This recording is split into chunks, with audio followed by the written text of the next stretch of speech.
মির্চি নিবেদন Friday classics. মদ্যপান, ধূমপান ও মাদক সেবন স্বাস্থ্যের পক্ষে ক্ষতিকর। মিনসে, তুই নিজের ঘরে শীত কাটবি রে?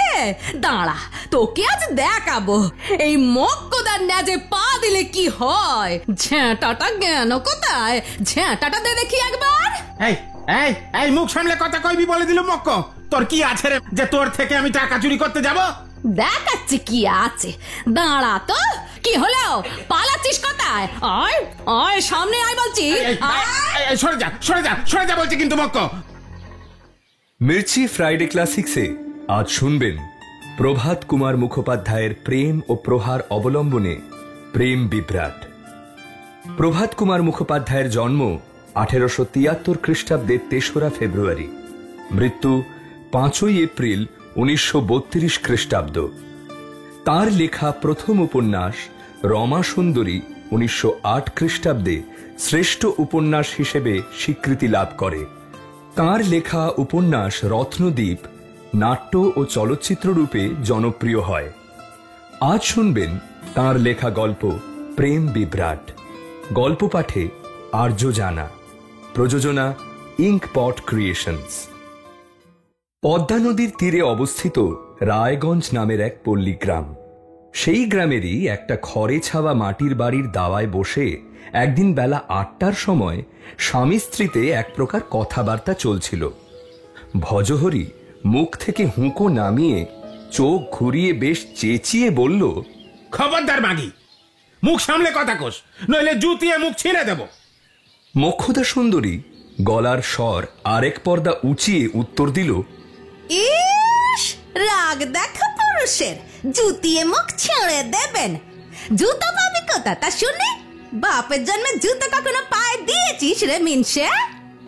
দাঁত খিচিয়ে এবার মিনসে চিৎকার করে উঠল, চাপড়াও হারামজাদি, শু আর কি বাচ্চি, তুই আমার বাপ তুললি?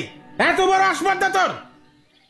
মোক্ষদা একটু দূরে সরে বসে বলল, তুলেছি তুলেছি, ঝাঁটা তুলিনি, এই তোর ভাগ্যি। তোল না ঝাঁটা, তোর কগাছা ঝাঁটা আছে আমি দেখি একবার। ঘুঁটে করুণীর বেটিকে বিয়ে করে এনে রাজার হালে রেখেছি, তুই আমায় ঝাঁটা দেখাবি বই কি? নইলে আর কলিকাল বলেছে কেন? হায় রে! মোক্ষদা হাত উল্টে ব্যঙ্গ করে বলল, মরিমা মশারি ছিঁড়ে কি আমার নজর হালে নেকেছেন গো? আমি নোকের বাড়ি ধান ভেঙে বাসন মেজে উঠোন ঝাঁট দিয়ে যাই, দুটো পয়সা আনি, তাই গুবুর গুবুর চলে। নইলে ওই বকর কি দিয়ে ভরাতিস বল দেখি? খেটে খেটে গতর আমার জল হয়ে গেল, উনি আমায় নজর হালে রেখেছেন।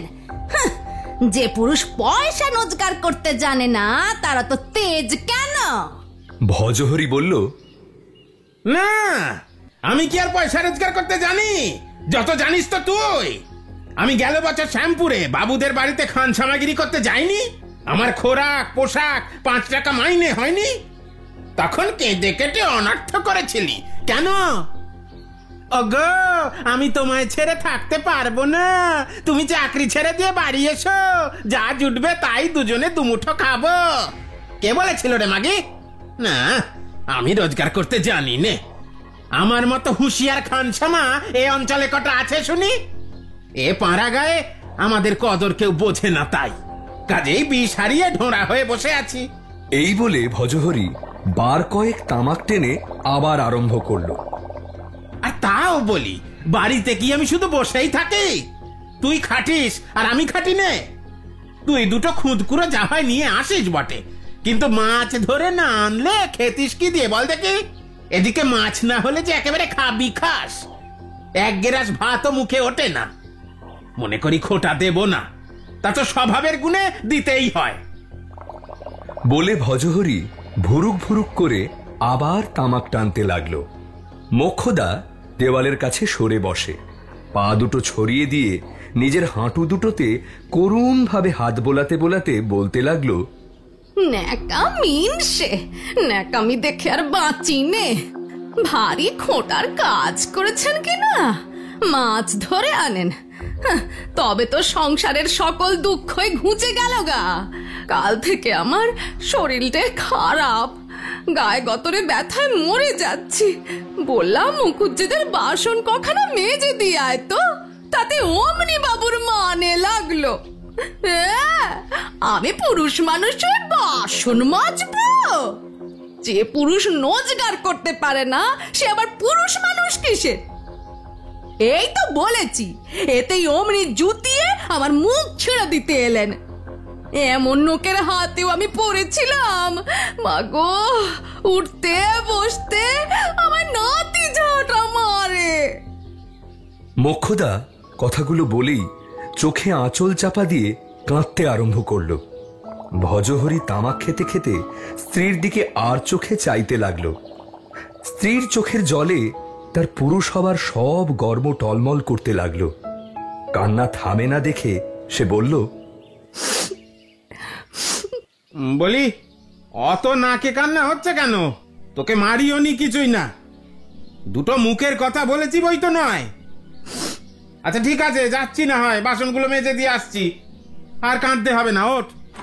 হুঁকোটা দরজার কোণে ঠেকিয়ে রেখে ভজহরি কাছে গিয়ে স্ত্রীর মুখ থেকে তার হাত ও আঁচল সরিয়ে দিয়ে নিজের কোচার খুঁটে তার চোখ মুছিয়ে দিল। মিষ্টি কথায় তাকে সান্ত্বনা দিয়ে মুখুজ্জে বাড়ি যাওয়ার জন্য তৈরি হলো সে। আহা, কাঁদিস নি, আমি যাচ্ছি এক্ষুনি। থাক, তোমায় আর যেতে হবে না, আমি গিয়ে বাসন কখনো মেজে আসছি। যতক্ষণ শরীরে শক্তি আছে ততক্ষণ করি, তারপর যা হয় হবে। আহা, তোর গায়ে গতরে ব্যথা, নাই বা গেলি তুই, আমি যাচ্ছি। তুই এই রোদ দূরে পিঠ দিয়ে একটুখানি শুয়ে থাক, বাসন মেজে দিয়ে গিন্নিমার কাছ থেকে আমি বরং একটু তাঁতপিন তেল চেয়ে আনবো, তোকে বেশ করে মালিশ করে দেবো, ব্যথাটা অনেক কমবে তাহলে। স্বামী স্ত্রীতে এরকম ঝগড়া চলতো রোজই। মাঝে মাঝে যে কিল চড় চাপড় এসবও চলতো না এমনটাও নয়, তবে শাস্ত্র তো মিথ্যে হবার নয়। স্বামী স্ত্রীর ঝগড়া অবশেষে নিছক তুচ্ছ ঘটনাতেই পরিণত হতো বটে। এই ঘটনার দিন 15 পরে একদিন দুজনের ঝগড়া একটা সাংঘাতিক আকার নিল, এবং এর আগের বারের মতো সেটা আর নিছক তুচ্ছ ঘটনায় পরিণত হলো না। মোক্ষদা দুঃখ কষ্ট সহ্য করে 2-4 পয়সা যা ঘরে আনতো তা থেকে বাঁচিয়ে কিছুটা জমানোর চেষ্টা করত। সেই জমানো টাকা পয়সা কোথায় লুকোনো থাকতো তা ভজহরির অজানা ছিল না। একদিন স্ত্রী না থাকাকালীন সে সেই গোপন জায়গা থেকে টাকা চুরি করল এবং ছিপে লাগানোর জন্য একটা পিতলের হুইল কিনতে 2 ক্রোশ দূরে শহরে চলে গেল। হুইল কিনে সন্ধ্যের সময় বাড়ি ফিরে পুকুরের ঘাটে গিয়ে হাত পা ধুয়ে এসে 1 ছিলিং তামাক সাজিয়ে নিয়ে ভজহরি সারা দিন পথে পথে হাঁটবার ক্লান্তি দূর করছিল। এমন সময় মোক্ষদা দত্তদের গোয়ালে খড় জ্বালিয়ে ধোঁয়া দিয়ে বাড়ি ফিরে এলো। টাকা যে চুরি গেছে এসে আগেই জানতে পেরেছিল এবং সন্দেহ ঠিক লোককেই করেছিল। ফিরে এসে কুলুঙ্গির উপরে সেই নতুন চকচকে হুইলটা দেখা মাত্র মোক্ষদার মুখ আগ্নেয়গিরির মতো নানা শব্দ করে ফেটে পড়ল। অপরপক্ষ চুপ রইল না। শালার বেটা মিনসে, তুই নিজের ঘরে শীত কাটবি রে? দাঁড়া, তোকে আজ দেখাবো এই মোক্ষদার ন্যাজে পা দিলে কি হয়। ঝ্যাঁটাটা জ্ঞান কোথায়? ঝ্যাঁটাটা দে দেখি একবার। এই এই এই মুখ সামলে কথা কইবি বলে দিল মক্ক। তোর কি আছে রে মাগি, হ্যাঁ, যে তোর থেকে আমি টাকা চুরি করতে যাব? দেখাচ্ছি কি আছে, দাঁড়া তো। কি কি হলো? পালাচ্ছিস কোথায়? আয় আয়, সামনে আয় বলছি। সরে যা সরে যা সরে যা বলছি কিন্তু মক্ক। শালা আমার টাকা নিবি আবার আমাকে? খুব খারাপ হয়ে যাচ্ছে, খুব খারাপ হয়ে যাচ্ছে মক্ক, খুব খারাপ হয়ে যাবে। তুই আমাকে চিনিস না। আর কি চেনাবি রে মিনসে? আজ আমার হাতেই তুই মরবি। মক্ক অবশেষে রাগের বশে ভজহরি তার হুঁকো থেকে জ্বলন্ত কোলকে খুলে নিয়ে মোক্ষদার মুখে ছুঁড়ে মারল। ও মা গো, মেরে ফেললে গো, মেরে ফেললে। আগুনে মোক্ষদার মুখ না জ্বললেও তা তার কাপড়ে ও গায়ে ছড়িয়ে পড়ল। আগুন ছেড়ে ফেলে মোক্ষদা পাগলের মতন ছুটে এসে ভজহরির হাত থেকে তার হুঁকোটা কেড়ে নিয়ে সেটা দিয়ে সজোরে তার মাথায় আঘাত করল। বাপরে! বাপ বলেই ভজহরি মাথায় হাত দিয়ে সেইখানে বসে পড়ল। হুঁকোর খোলটা চুরমার হয়ে গেল, কিন্তু কাঠের নল মোক্ষদার হাতেই রইল। আমার গায়ে হাত দিবি? তোর এত সাহস! এবার সেই কাঠের নল দিয়ে মোক্ষদা তার পিঠে পটাপট ঘা কতক বসিয়ে দিল।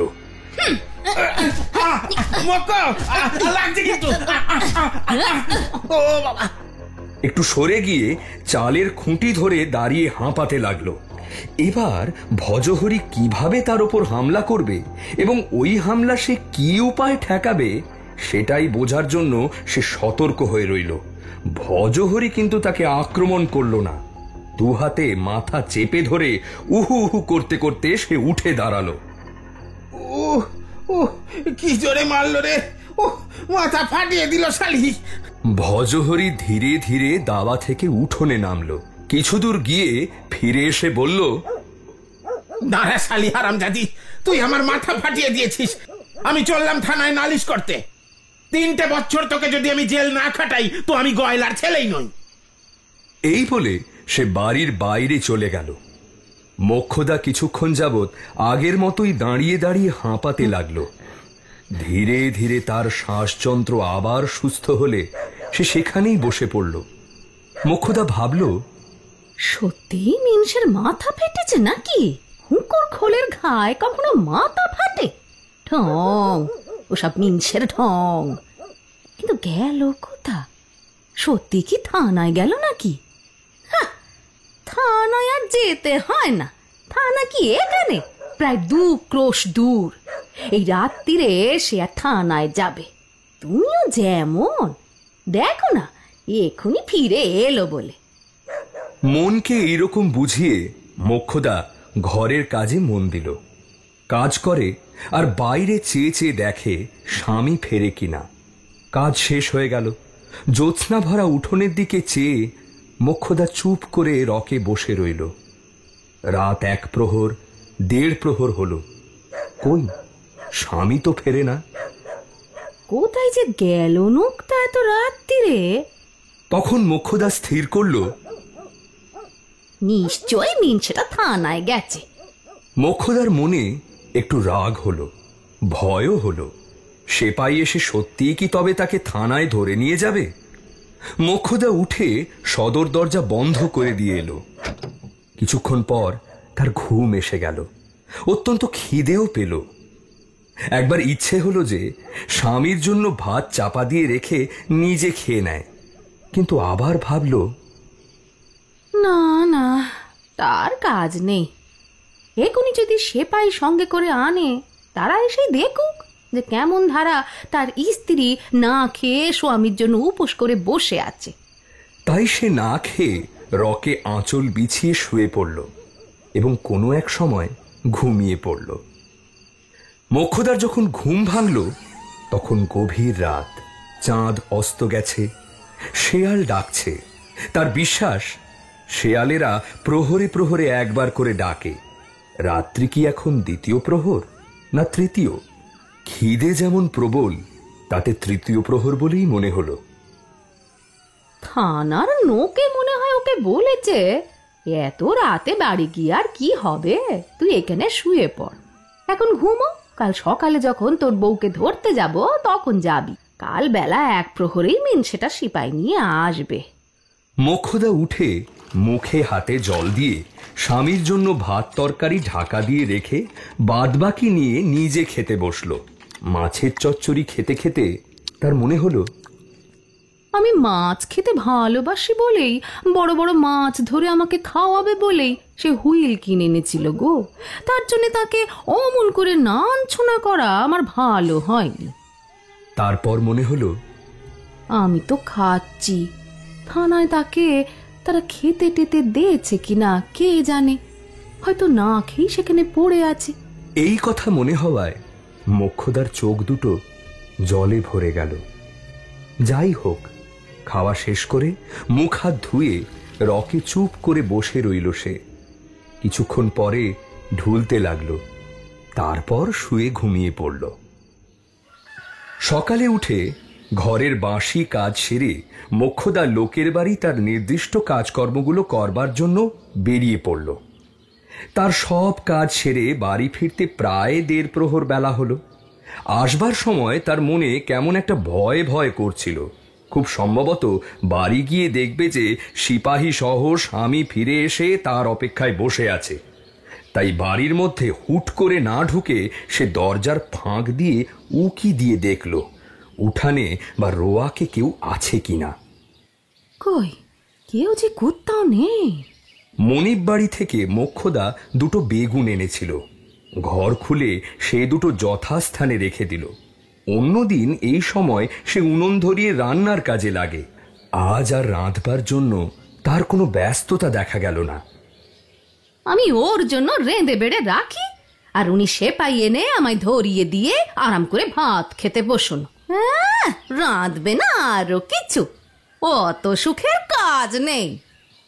সুতরাং মোক্ষদা আজ আর উনুন ধরালো না।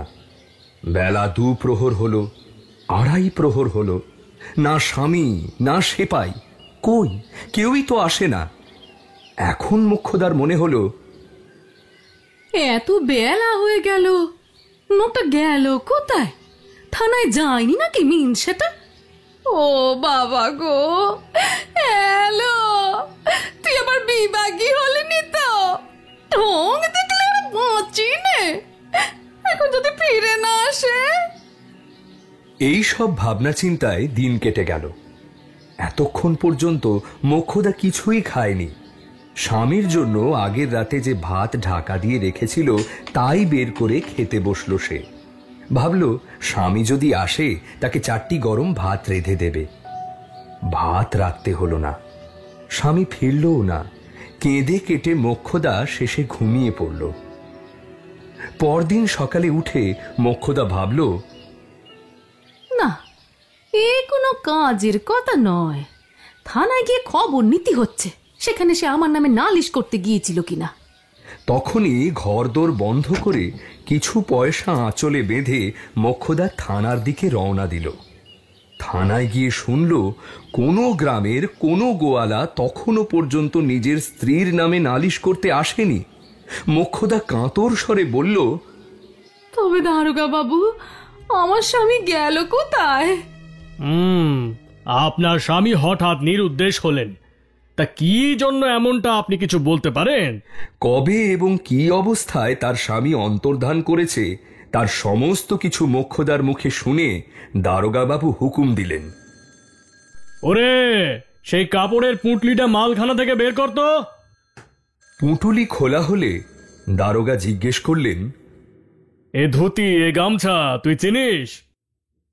মোক্ষদা শঙ্কিত হয়ে বলল, তো তারই ধুতি, তারই গামছা। তবে সে কোথায় গেল দারোগা মশাই? গতকাল সকালবেলা একজন মাঝি এসে এই ধুতি গামছা দিয়ে গেছে এবং এজাহার করেছে যে বাবু দেখেন, রায়গঞ্জের ঘাটে নৌকা বাঁধিয়ে আমি রান্নার জোগাড় করছিলাম। এমন সময় রাত তখন আন্দাজ 1 প্রহর। দেখলুম কালো মতো লম্বা মতো একটা নৌক পাড়ের কাছে এসে এই ধুতি আর গামছা ছেড়ে রেখে জলে ঝাঁপিয়ে পড়ল। আমি ভাবলাম গিয়ে লোকটা বোধহয় আত্মহত্যা করবার জন্য ওই কাজ করেছে। তাই সঙ্গে সঙ্গে নৌকা খুলে জলে জলে ঘুরে তাকে কত খুঁজলুম বাপু, কিন্তু কোথাও তাকে ভেসে উঠতে দেখলুম না। তখন সেই ধুতি গামছা নৌকায় তুলে রেখে দিয়েছিলুম। এই যে বাবু, এই পুটুলিতে আপনারা রেখে দিন। দারোগার কথা শুনে মোক্ষদা জ্ঞান হারিয়ে পড়ে গেল। দারোগাবাবু অনেক যত্নে ও চেষ্টায় তার জ্ঞান ফিরিয়ে এনে মৃত ব্যক্তির নাম, ধাম, বয়স, পেশা, আত্মহত্যা করবার কারণ প্রভৃতি জেনে নিয়ে তা ডায়েরিভুক্ত করে মোক্ষদাকে ঘরে ফিরে যেতে উপদেশ দিলেন। কোনো মতে স্বামীর শ্রাদ্ধ শান্তি সেরে মোক্ষদা সেই ভাঙাচোরা কুটির বাড়িতেই বাস করতে লাগল। কোনো কাজকর্ম করতে তার আর ইচ্ছে হয় না, কেবল বসে বসে কাঁদতে ইচ্ছে হয়। কিন্তু পেট বড় শত্রু। আবার মোক্ষদাকে বাইরে বেরোতেই হলো কাজের জন্য। মাথায় গায়ে সে আর তেল মাখে না, রুক্ষ শুষ্ক হয়ে থাকে। দিনের শেষে এক মুঠো চাল সেদ্ধ করে খায়, খেয়ে ঘরের দরজা বন্ধ করে শুয়ে শুয়ে কেবল কাঁদে। এখন কেঁদেই তার সুখ। আমার কি হলো গো, আমি কি করলাম?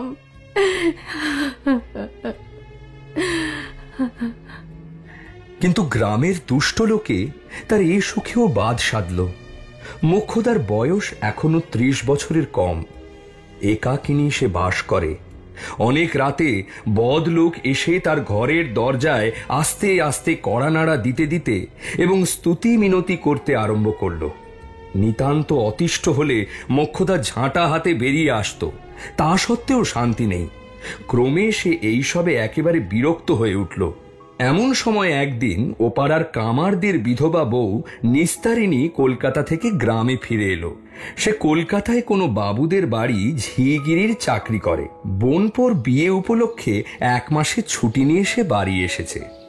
সে মোক্ষদার অবস্থা সব শুনে তাকে ভরসা দিয়ে বলল, ওলো, তুই ভাবিস নি মোক্ষদা, একটা ভালো ঘর তোকে আমি দেখে দেবক্ষণ কলকাতায়। দেখবি সেখানে কোনো কষ্ট হবে না, তুই সুখেই থাকবি।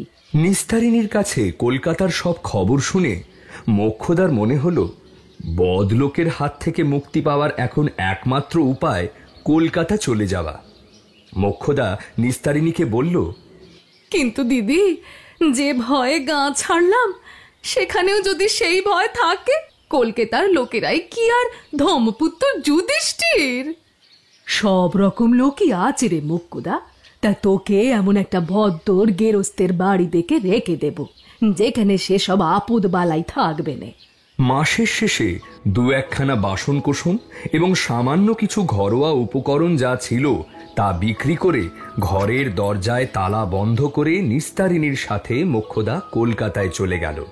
নিস্তারিণী যে বাড়িতে চাকরি করত সে বাড়িতে অন্য কোনো ঝিয়ের প্রয়োজন না থাকায় মোক্ষদার জন্য সে একজন ভদ্র গৃহস্থ পরিবারের সন্ধান করতে থাকল। কয়েকদিন খোঁজাখুঁজির পর ওই রকম একটা গৃহস্থের সন্ধান পাওয়া গেল। নিস্তারিণী সেই খবর জানালো মোক্ষদাকে।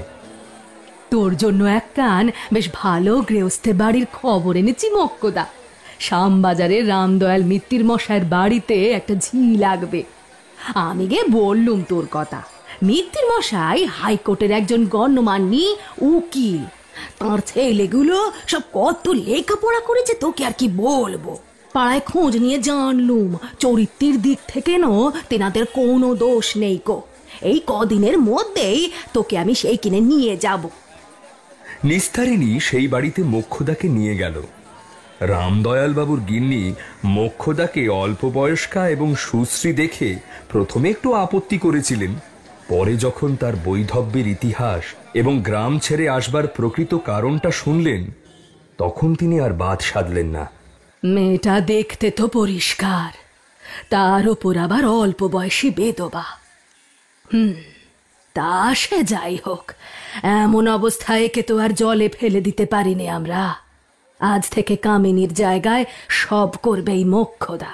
আর কামিনী বরং বড় বৌমার ছেলে মেয়েগুলোকেই যত্ন করুক। গিন্নিমা মোক্ষদাকে ডেকে বললেন, শোন বাছা, তোর থাকা খাওয়া সবে বাড়িতেই হবে। এছাড়া মাসিক 4 টাকা বেতনও পাবি। এখন থেকে আমি যা যা বলবো তাই শুনে চলতে হবে কিন্তু। রামদয়াল বাবুর গিন্নি বুদ্ধিমতী, মিষ্টভাষিনী এবং দয়ামায়া প্রভৃতি সদ্গুণাবলীর অধিকারিণী। তাঁর সংসারে আশ্রয় পেয়ে কোনো বিষয়ে মোক্ষদার কোনো অসুবিধা রইল না। নিজের গ্রামে থাকলে অন্নবস্ত্র জোগাড়ের জন্য তাকে যে পরিমাণ কায়িক পরিশ্রম করতে হতো, তার চেয়ে অনেক অল্প পরিশ্রমেই তার খাওয়া পরা জুটতে লাগলো এবং মাসে মাসে তার বেতনের 4 টাকা সে গিন্নিমার কাছে জমা রাখতে লাগলো। গিন্নিমা দেখলেন মোক্ষদা খুব পরিশ্রম করতে পারে, মুখ বুজে নিজের কাজকর্মগুলো করে যায়। গোয়ালার মেয়ে হলেও ভদ্র ঘরের বিধবাদের মতোই নিষ্ঠার সাথে বৈধব্য আচার পালন করে থাকে। তবে দোষের মধ্যে রাগটা একটু বেশি।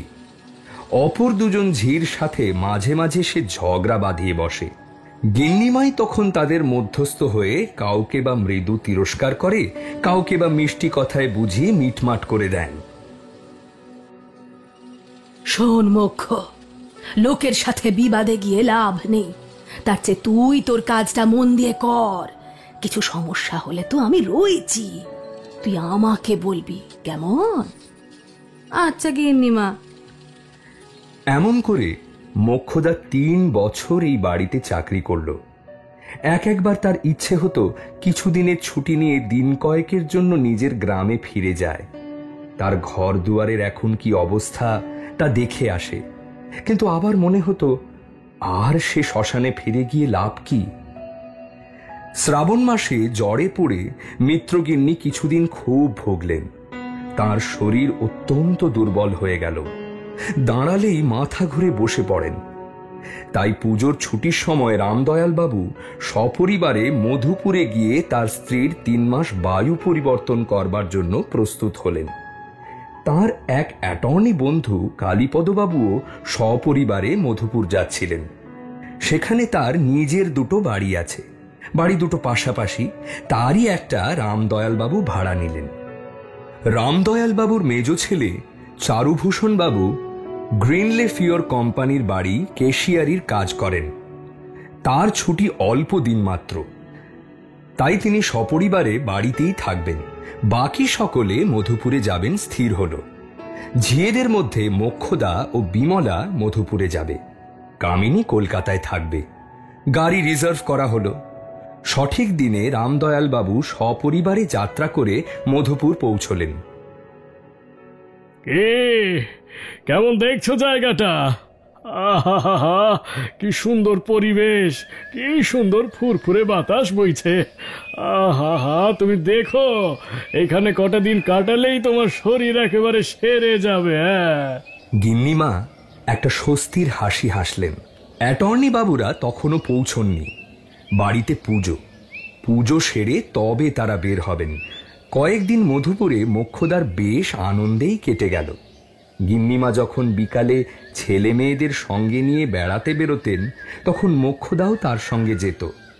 3 বছর ধরে কলকাতার ঘরে আটকে থেকে তার প্রাণ হাঁপিয়ে উঠেছিল। খোলা মাঠে বেড়াতে পেয়ে মোক্ষদা বড় আরাম বোধ করল। পুজোর পর অ্যাটর্নি বাবুরা সদল বলে এসে পৌঁছলেন। সেদিন সন্ধ্যাবেলায় গিন্নিমার সাথে বেরিয়ে এসে মোক্ষদা দেখল বৈঠকখানা ঘরে তার মনিব এবং পাশের বাড়ির অ্যাটর্নি বাবু বসে কথোপকথন করছেন। রামদয়াল বাবু বললেন, আপনি তামাক্ষর মানুষ, আমাদের তো ওপাটও নেই, আপনাকে একটা সিগারেট দিতে বলবো কি? রামদয়াল বাবু জানতেন তার বড় ছেলে সুধাংশু সিগারেট ব্যবহার করে থাকে। অ্যাটর্নি বাবু বললেন, দরকার কি, আমার গুড়গুড়িটা আনিয়ে নিচ্ছি। তিনি বাইরের বারান্দার শেষ মাথায় গিয়ে হাঁক দিলেন, ভজা, ও ভজা। পাশের ঘরে মোক্ষদা বসে পান সাজছিল।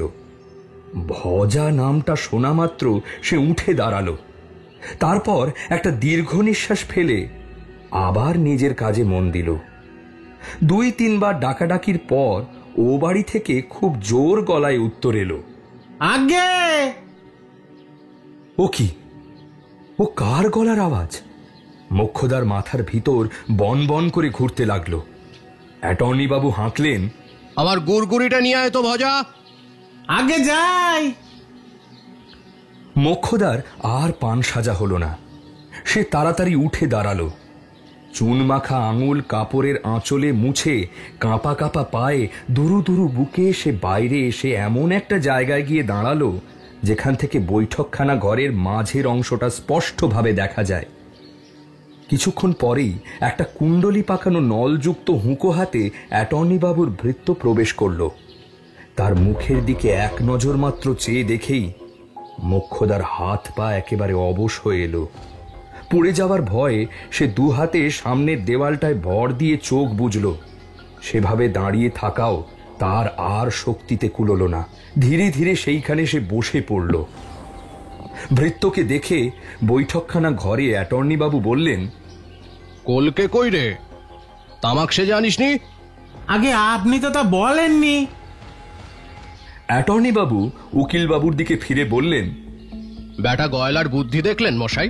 এবার ভৃত্যকে বললেন, যা তামাক সেজে নিয়ে আয়, আর খানিকটা তামাক, গোটা কতক চিটে, দেশলাইয়ের বাক্স এসবও নিয়ে আয়। এবার বুঝলি তো? আগে ভজহরি বেরিয়ে গেল। রামদয়াল বাবু বললেন, তা আপনি এই রত্নটিকে পেলেন কোথা? সে মশাই এক মস্ত ইতিহাস, উপন্যাসও বলা চলে। কিরকম? বছর চারেক আগে ডিসপেপসিয়ার জন্য ডাক্তারেরা আমাকে দিন কতক স্টিমারে বেড়াবার পরামর্শ দিয়েছিল না? তখন 3 মাসের জন্য একটা স্টিম লঞ্চ ভাড়া করে পদ্মা নদীর ওপর আমি ঘুরে ঘুরে বেড়াতাম। একদিন সন্ধ্যের পর ঘাট থেকে কিছু দূরে নোঙর ফেলে ডেকে বসে আমি তামাক খাচ্ছি। চাঁদ উঠেছে, জলের শোভা দেখছি। এমন সময় দেখলাম খানিক দূরে একটা মানুষ একবার জল থেকে মাথা তুলছে, আবার ডুবছে। স্টিমারের 2জন খালাসিকে তখন বললাম, ওরে, একটা মানুষ বোধহয় ডুবে যাচ্ছে, দেখ দেখি যদি তোরা ওকে বাঁচাতে পারিস। তারা তখনই দড়ি বাঁধা 2টো লাইফ বেল্ট নিয়ে ঝাঁপিয়ে পড়ল। কাছাকাছি গিয়ে সেই বেল্ট 2টো ছুঁড়ে লোকটার কাছে ফেলে দিল। একটা বেল্ট সে ধরে ফেলল। তারপর খালাসিরা নানা রকম কৌশল করে তাকে স্টিমারে এনে তুলল। রাম রাম, একেবারে উলঙ্গ ল্যাংটা মশাই। খালাসিরা তাকে একটা লুঙ্গি পরিয়ে দিল। বেটা অনেক জল খেয়েছিল। আমার সঙ্গে ডাক্তারবাবু ছিলেন, তিনি ওকে বমি টমি করালেন, ব্র্যান্ডি খাওয়ালেন। আস্তে আস্তে বেটা সুস্থ হয়ে উঠল। তিনি হলেন ওই ভজহরি। রামদয়াল বাবু জিজ্ঞেস করলেন, কি করে ডুবেছিল কিছু বললে? বললে বই কি, বললে আমার স্ত্রী মারা গেছে, সেই শোকে আমি আত্মহত্যা করেছিলাম। কাপড় কি হলো জিজ্ঞাসা করায় বললে, কাপড় গামছা ডাঙায় রেখে আমি জলে ঝাঁপ দিয়েছিলাম। ভাবলাম আমি তো মরছি, ধুতিখানা গামছাটা এখানে ফেলে রাখি, কোনো গরিবে কুড়িয়ে পেয়ে পড়ে বাঁচবে। অদ্ভুত। অ্যাটর্নি বাবু বললেন, অদ্ভুত বই কি? আমি ভাবলাম একাধারে এত পত্নী প্রেম আর এত বিশ্ব প্রেম, এ তো দেখা যায় না। একে হাতছাড়া করা ঠিক হবে না। চাকর হিসেবে স্টিমারেই ওকে রাখলাম। মাসখানেক পরে কলকাতায় ফিরে এলাম। তারপর আমি ওর বিয়ে দেওয়ার চেষ্টা করেছি। বলেছি টাকা দিচ্ছি, দেশে গিয়ে আবার বিয়ে থা করে আয়। তবে এটা কিছুতেই রাজি হয় না। বলে, যার মুখে আগুন দিয়েছি তাকে যে ভুলতে পারিনি হুজুর, বিয়ে আর আমি করব না। রামদয়াল বাবু বললেন, আশ্চর্য মানুষ তো। আশ্চর্য বই কি?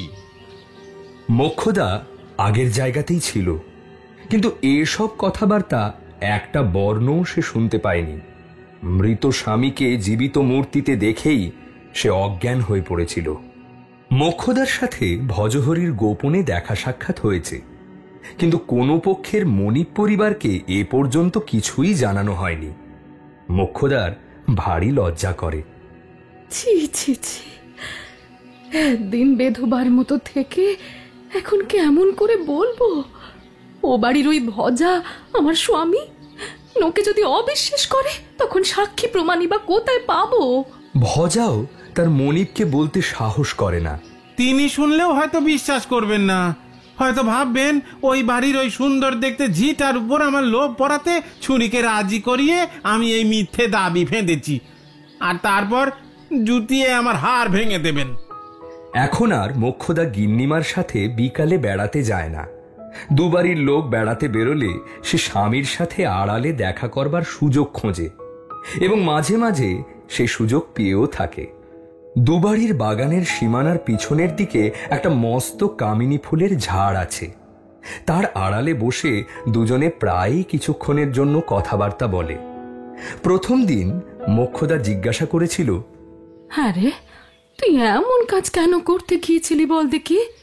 ভজা এই প্রশ্ন শুনে বলেছিল, থানায় যাচ্ছি বলে তোরে শাসিয়ে সেই যে বাড়ি থেকে বেরুলাম, বুঝলি মোক্ষ, খানিক দূর গিয়েই ভাবলুম তুই হলি আমার আপন স্ত্রী। তোকে জেলে দেওয়াটা তো ভালো হবে না, লোকে শুনলে বলবে কি, গায়ে থুতু দেবে যে।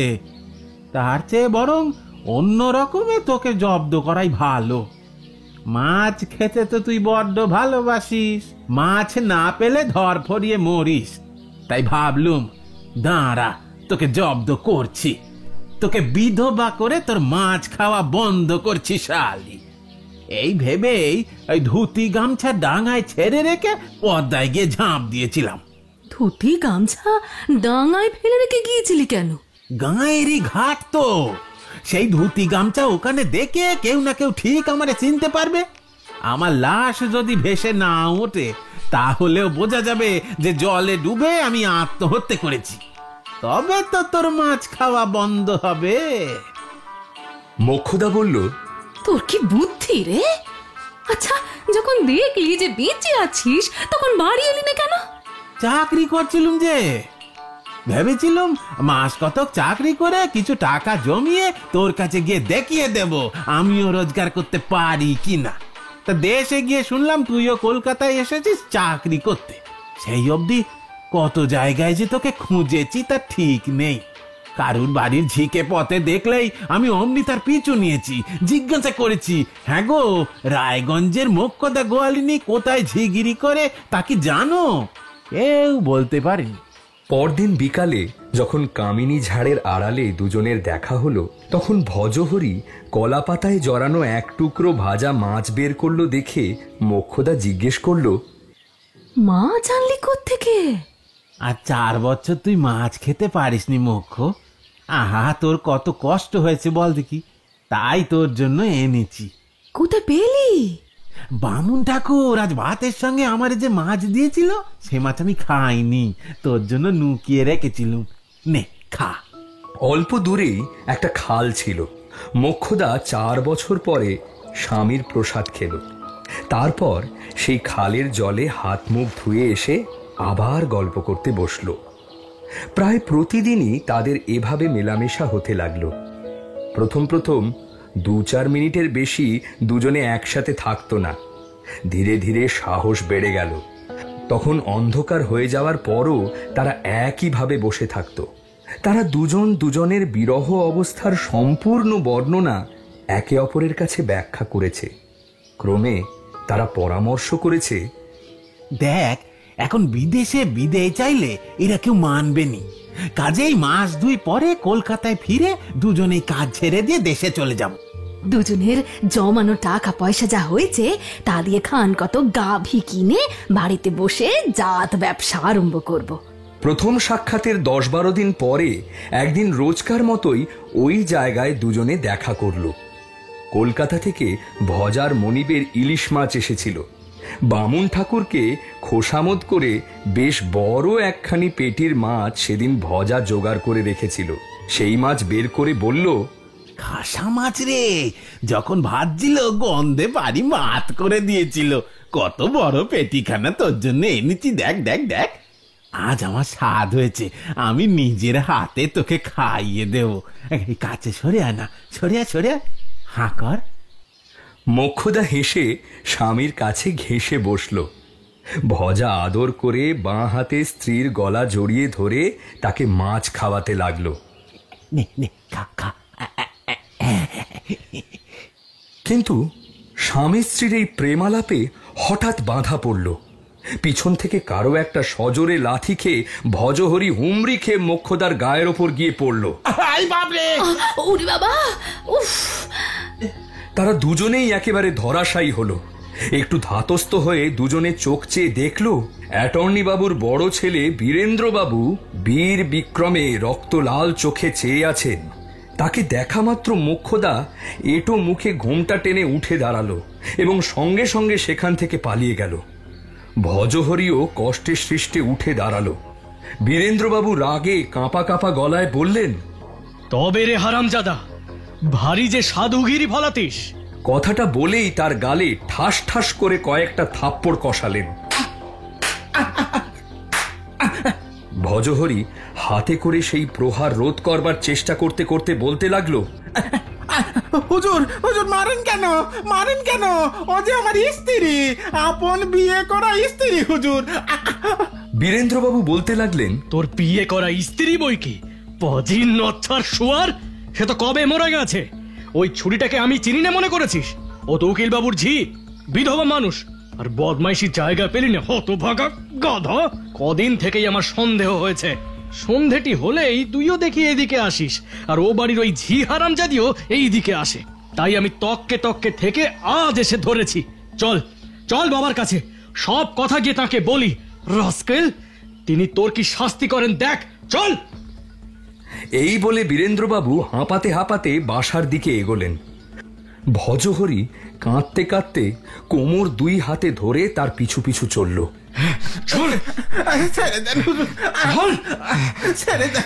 তোর কি শাস্তি হয়, চল। দুবারই লোকেরা বিকেলের ভ্রমণ থেকে ফেরা মাত্র কথাটা তাদের কাছে প্রচার করা হলো। ভজহরি যে মোক্ষদাকে স্ত্রী বলে দাবি করেছে তাও তারা শুনলেন। গিন্নিমা, গিন্নিমা, আমি সত্যি কথা কইছি, ওই আমার স্বামী। বৌদিদি, বৌদিদি, তুমি আমাকে বিশ্বাস করো, সেবারে রাগারাগি করে ও চলে গেল, আমাকে শাস্তি দেবে বলে নিজে মরতে গেল।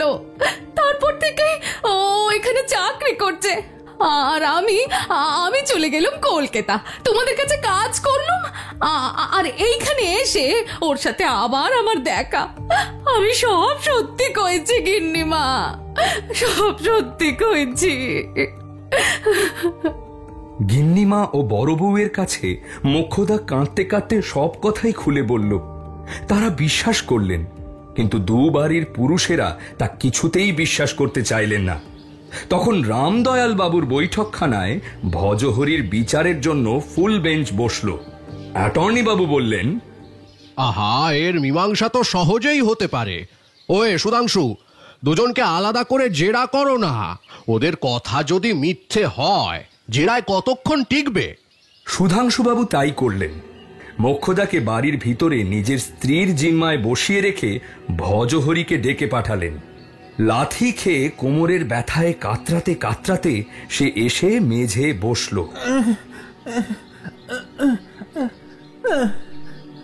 সুধাংশুবাবু তাকে পুঙ্খানুপুঙ্খ রূপে জেরা করলেন। তোদের বাড়িতে কখানা ঘর? কোন কোন মুখো ঘর? কোন ঘরে কি কি থাকতো? যে পুকুরের জল তোরা ব্যবহার করতিস সেই পুকুর বাড়ির কোন দিকে? তার কটা ঘাট? সেই পুকুরে যেতে হলে কোনো গাছের তলা দিয়ে যেতে হয় কি? সেগুলো কি কি গাছ? যাদের বাড়িতে মোক্ষদা কাজকর্ম করত তাদের নাম কি? এরকম আরো কত কি।